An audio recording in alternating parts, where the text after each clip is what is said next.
Are you listening? Damn.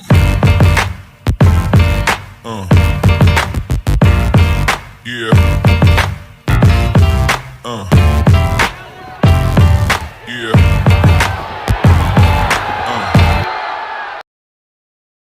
Another episode of Trash Talk. TJ O'Connor with me as always, my partner Damian the Wolverine Hill.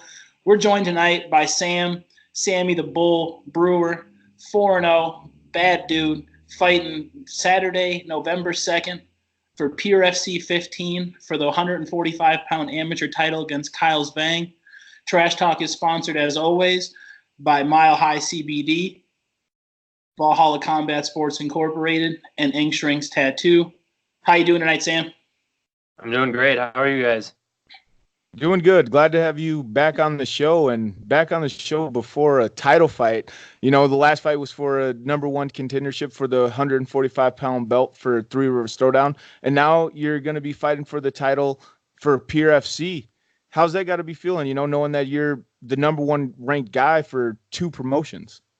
Yeah, it feels good. I mean, it came pretty quick. You know, I didn't expect it all to turn around this fast, but you know, I'm excited for it, and I'm excited that I got two different belts to fight for and two different belts that I'll take. So it'll be great. Oh yeah. Yeah, Sam. Last time we seen you was back on the Three River Throwdown card. You looked amazing. I feel like it was the best performance of your career. Brought you up to 4-0, number 2 in the Trash Talk featherweight rankings at this point. And you're going against Kyle Zvang, who's 3-1. But those 3 fights are really spaced out if you look at his record. I mean, I think he fought twice in 2016, once in 2017, and once in 2018. You've been the opposite of that. You've been staying active, going. Is that something that you think plays a big factor into this fight at all? Yeah, I think it does. I actually didn't know that about how gapped out it was. I knew that his opponent's records were kind of goofy, but I'm not one to talk anything like that. I don't know how, like 3-1. I think the one loss he had was against a 5-0 guy, so it was a pretty game guy and it was a decision. But yeah, I think that's going to definitely be something different because I've had 5 fights since my first one, and that was a kickboxing fight for Savage. Mm-hmm. So that's 5 fights in a year. So yeah, I'm trying to get as many as I can under my belt. But after this one, I'm taking a break till 2020 and rethinking it. So looking at everything else for the rest of the year. Yeah. Well, you say taking a break till 2020. We're getting close to the end of the year. If you end up fighting in January, I wouldn't call that too much of a break. But but break goes the rest of the year, man. Yeah. Technically, yeah. No, but you mentioned your activity, being pretty active in your fighting career. You know, having 5 fights since your first one. Knowing that his career has been kind of spaced out, how does that make you feel leading up to this fight? You said that you just got that information from TJ. I actually didn't know that myself either. You know, does that change things for you, or does that not even play a factor? It doesn't matter. I mean, it's kind of like the same thing with Alphonse. He had fights way back in the day, but he also was consistent. I mean, he had, what was it, like 9 fights, or was that his 10th fight or something like that? I can't remember. But this guy, he may not have as many fights as him, but he was training since 2016 or whenever. So, I mean, That's right around when they started, and he was fighting then. So, I mean, he's got a little bit of experience for him, but I mean, it's only 4 fights, and in a span of that much time, I don't think it really matters at this point. And it's amateur too, so I don't really think about records and stuff like that. It's just go. Yeah, no, that's a good mindset. But do you think that that's something you're going to see more often as you get further in your career? Because you are only 19 still, right? Yeah. Yeah, so you're 19 with 6 fights. I mean, you're going to be going against these guys that have been in the game for a long time and probably don't have as many fights as you. Do you think that that's going to be something that you're going to see more often now, especially now that you're number one contender, future champion? Mm-hmm. Yeah, exactly. I feel like I will see that a lot, but I don't know. I can see a lot of people that have like less fights or same amount of fights, but they've been fighting a longer time. I think that's just at that point, it really doesn't matter. If you've been training that long and you haven't been fighting as much, that means you're taking breaks to do other things. So I don't know. If I'm more consistent than them, that's what I think of. Nobody can take the time away that I put into the gym. So, and Hell yeah. you never know. Maybe I'm fighting a really game guy that hasn't fought that much, but he trains like a madman. So if Yeah. that guy comes, it's a different story. But I'm still whatever. I like fighting the guys that are paper better than me, or like they're gonna be a good fight. I like hearing that because it's always a challenge, and I always perform up to the guy I'm fighting against. So. Oh yeah, I definitely believe you. You have proven that multiple times before. Definitely. And consistency plays such a huge thing into MMA, just being comfortable in the cage, staying on top of it. I'm sorry, TJ, are you there still? Can you hear him, Sam? Nope. Sorry for those technical difficulty guys. They're probably not going to be able to tell. I mean, they probably will be able to tell in the edit. So, Yeah. And yeah, consistency is key though. And you can't be, staying consistent, obviously, you just fought on September 14th. You can't be much more consistent than turning around on November 2nd. When did you actually get the call for this fight? And how much did that belt play a factor in taking a fight so soon?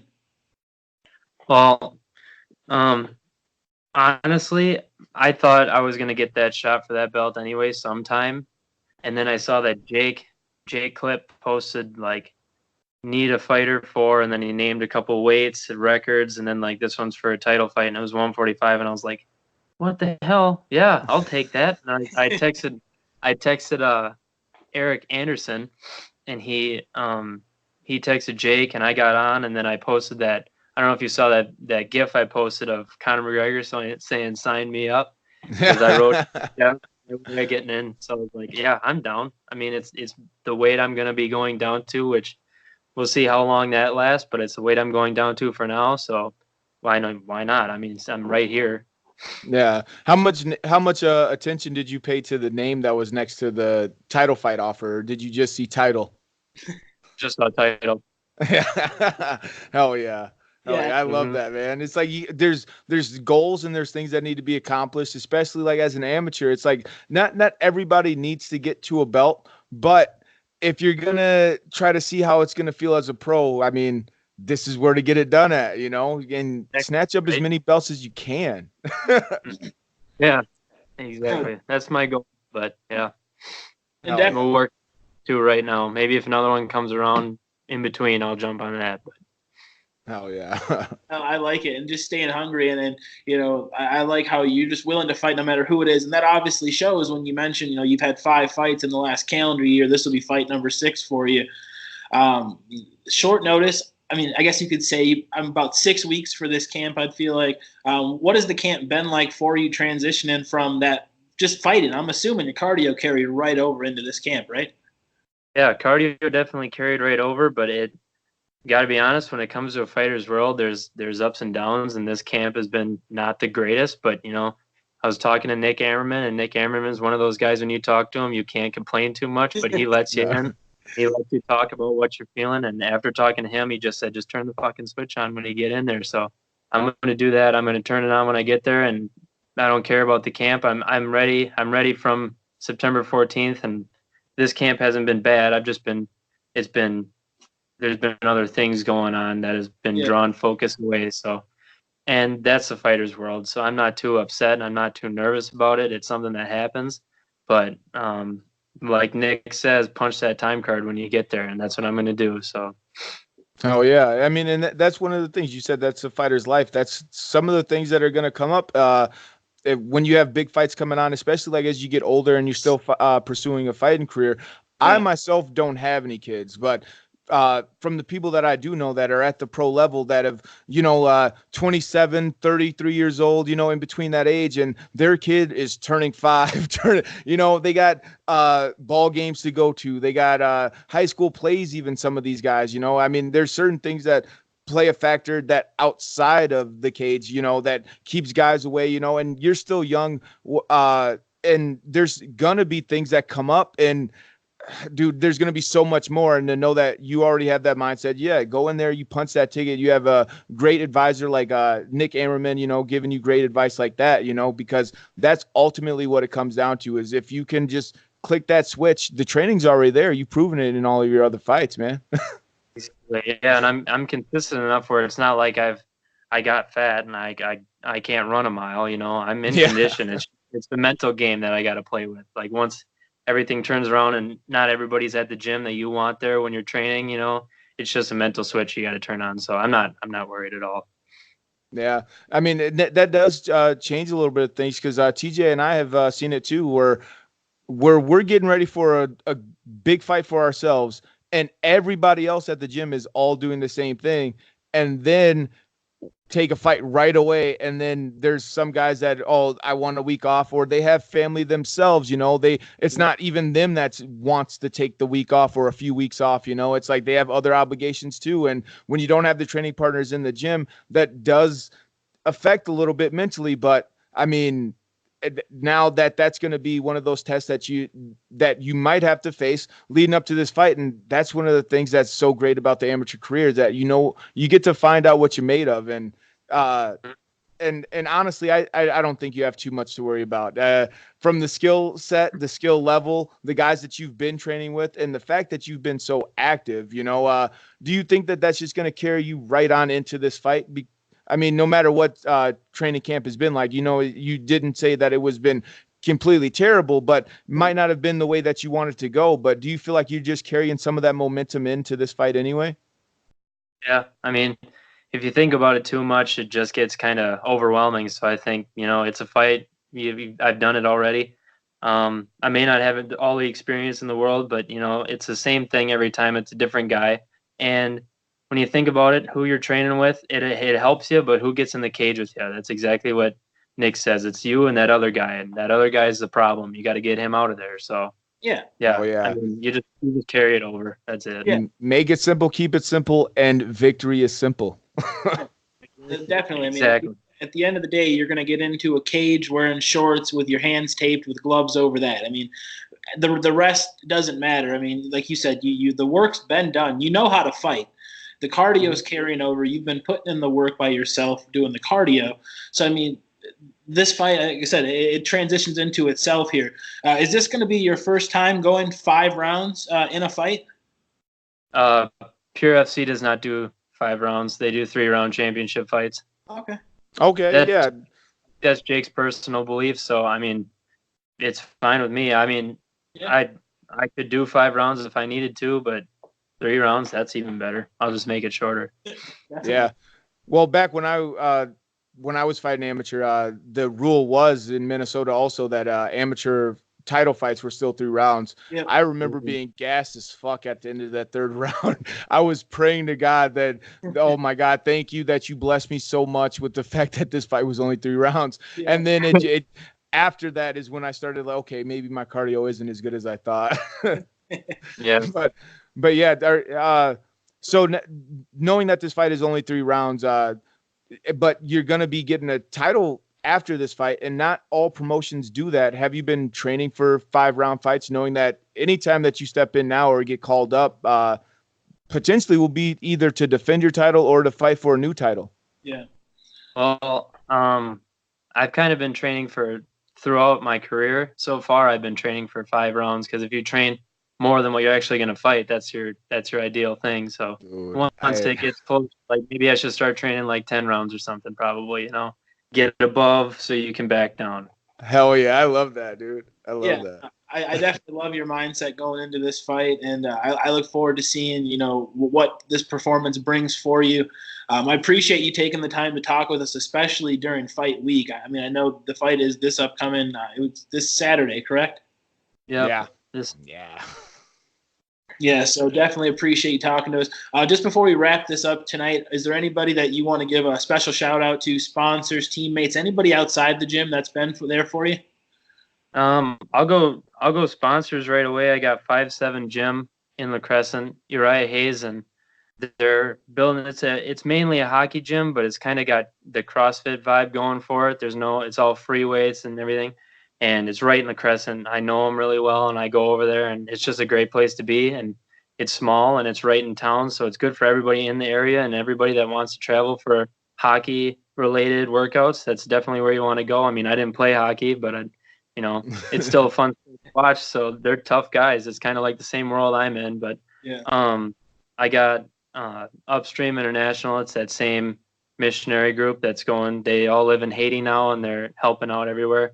It's the Rogalski family that does that. So prayers go out to them for just doing what they're doing. I mean, it's not a safe world everywhere. So they're struggling, but they're also doing really good work, and I'm proud to say that I know them. I got Advertising Concepts that do my shirts and my shorts and everything like that. They put the logos on. They are somebody that I keep forgetting to mention, but they're definitely one of the biggest things that I have going for me. They're awesome. They do everything I ask them to. The nicest people to deal with. Dang, who else? I mean, I shout out to the gym then, because that's all I have. So Ironworks Training Center, that's like my second home now. I'm always there, and when I'm not there, I'm thinking about being there. And when I'm at work, I'm thinking. But yeah, shout out to them. But specifically, this camp has been a minor group of people, and there hasn't been that many coming in to help me out. I mean, occasionally they'll have some, but consistency-wise, Garrett Carlson has been one of the best guys I've had so far. So don't underestimate that guy. He's been going to UWL wrestling. He's just a stud, and I love that I can call on him to come in, and he comes in whenever he can. Felipe, he comes in and helps me out whenever he can too. He's there. Those two are probably my best teammates I have so far. They've been sticking with me, and they come in when I need the time, and they can make the time. But everybody else at that gym, it's not like they're not doing anything for me, but I want to shout out to everybody there. But those two guys specifically make the time for me. So I greatly appreciate those two guys. I got my coaches, Shay Ely and Ian Milland, are both going to be cornering me because I couldn't have Albie for this one. He's got other priorities. So those two guys have helped me out a lot. Shay has been kicking my ass, and he always tells me, don't be a bitch. So that's how I learned. That's exactly what he tells me. Dude, yeah, so that's been the trash talk motto for fucking since me and TJ met. Oh my God, I love that. That's some of the best cornering advice I've ever given, especially in Damien's fights. Yeah, it's like stop being a bitch, and it clicks. It clicks. Yeah, I honestly, before I walked into the cage for Alphonse, I was like super excited or whatever, and I gave everybody hugs, and Shay was the last guy, and he put his hand around my head, and he looked at me and goes, don't be a bitch, and walked away. And I was like, all right, I got it. I know what to do. Yeah, let's go. That's the advice you need. That's a good teammate right there. Yeah, that's a championship corner right there. Exactly. He's that guy like I told you about last time. He's the quiet guy, and everybody else you can get heart to heart with. But like saying another story with him, it was when I was talking about camp, how I was struggling through camp, and it was just being weird and not very focused and everything. And he looked at me with like these condescending eyes, and he's like, what's the problem? And I go, I just don't feel focused for camp. And he goes, well, don't be a bitch, and maybe I'll come in and work. And I'm like, God, all right, fine. It just shuts me up instantly. But, I need people like that, and I need people that I can talk to and that I can throw everything at them and let me hear myself say it to straighten everything out, because that's all you need, is you need to let it all out to see it and go, no, that ain't that big of a deal. So then you work with it then. So, but yeah, other than that, all my coaches, Eric Anderson for setting it up, Jake Clip for putting on Pure FC. This is going to be awesome. That's a stack card with Alton Cunningham. And oh, man. Alton's a dude that everybody knows. So it's an honor to hold a card with him. So it'll be fun. I'm looking forward to it, and I'm looking forward to the trip down there. And thanks to everybody that helps everything. Trash Talk, definitely. You guys I love coming on the show, honestly. The first time I came on when I was after my second fight in Three River Throwdown, when I came up and you were doing it, and we were just standing there, it was much fun. And then when we got to do it again, and now the third time, this is great. So I like Trash Talk a lot. You guys are good guys. So Well, we love you over here too. I mean, dude, Trash Talk is nothing without the fighters. We appreciate you for taking the time with us, especially TJ mentioned it earlier, during fight week, while you're getting ready to make weight and all that stuff. That's a huge thing to ask for, and we really appreciate it, especially I've been there before, and you have no idea how appreciative I am when I can get an interview with the guy during fight week, because if you ask me how I'm doing fight week, I'm probably gonna punch you in the face. I'm cutting weight, bro. Leave me alone. But so thank you so much, man. Yeah, definitely. No problem. Whenever you guys need me, I'll come on. That doesn't worry. It ain't too long. I can jump on. Oh yeah. Appreciate your time, Sam. Best of luck this Saturday night. That's Pure FC 15. Sam Breuer versus Kyle's Bang for the 145-pound amateur title. Watch that fight and be sure to like and subscribe to Trash Talk with Damian and TJ on YouTube. We out. Are you listening? Damn.